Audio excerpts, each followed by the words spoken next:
C'est parti pour cette troisième séance sur l'innovation. Troisième séance un peu particulière parce qu'elle préfigure de tout ce qu'on va faire par la suite. Quelque chose d'important, c'est les études de cas. On va étudier un cas spécifique sur l'innovation. On va se pencher aujourd'hui sur le cas de Kodak, qui était une entreprise qui faisait énormément de choses, qui est une entreprise qui était innovante. C'est une entreprise qui a inventé l'appareil photo numérique. Vous verrez, il y a toute l'histoire de Kodak. Ils ont déposé énormément de brevets, ils ont déposé énormément de choses. C'était une société qui est connue dans le monde entier et qui a très très rapidement disparu. Pas uniquement parce qu'elle n'a pas su innover ou inventer. Elle a inventé des choses, mais justement, elle n'a pas su forcément innover, c'est-à-dire avoir des usages derrière. Ou en interne, c'est très compliqué dans les entreprises de faire des choses.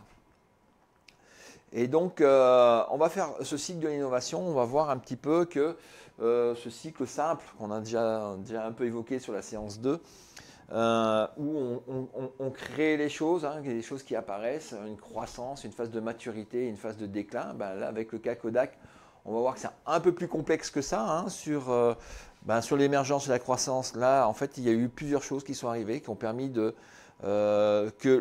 cette entreprise reste à maturité. Et puis, il y a plusieurs choses aussi qui sont arrivées, qui ont basculé, qui ont fait son déclin. Et donc, on va analyser toutes ces choses-là.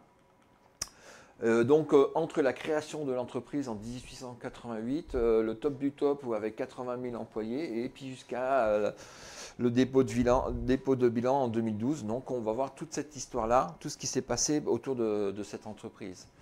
Et on va voir que c'est compliqué d'innover dans les institutions, dans les entreprises, dans les organismes. Et donc, je vous propose une petite discussion que j'ai eue avec un collègue de l'Université de Louvain qui s'appelle Marcel Lebrun, autour de la difficulté de ces mécanismes de l'innovation dans les institutions. Donc, une séance 3 assez dense. Généralement, vous êtes très bavard par rapport à ça. Je vous montre quelques exemples de discussions qu'on a eues autour de Kodak. J'ai eu jusqu'à, vous voyez ici, 63 commentaires. C'est les semestres précédents, c'est quelque chose qui vous intéresse beaucoup parce que c'est beaucoup plus complexe que ce qui n'y paraît. Mais on a beaucoup de données, un peu de recul par rapport à ça. Et c'est assez intéressant de voir comment l'humain n'arrive pas à s'accaparer de technologie. Et donc là, on est vraiment sur des processus intéressants.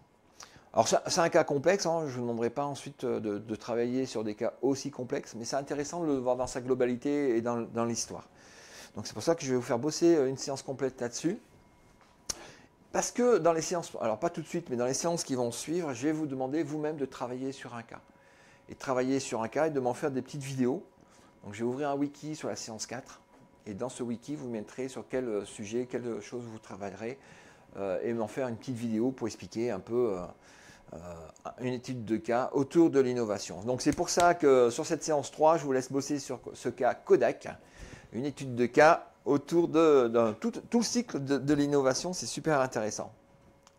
Clic-clac, c'est dans la boîte.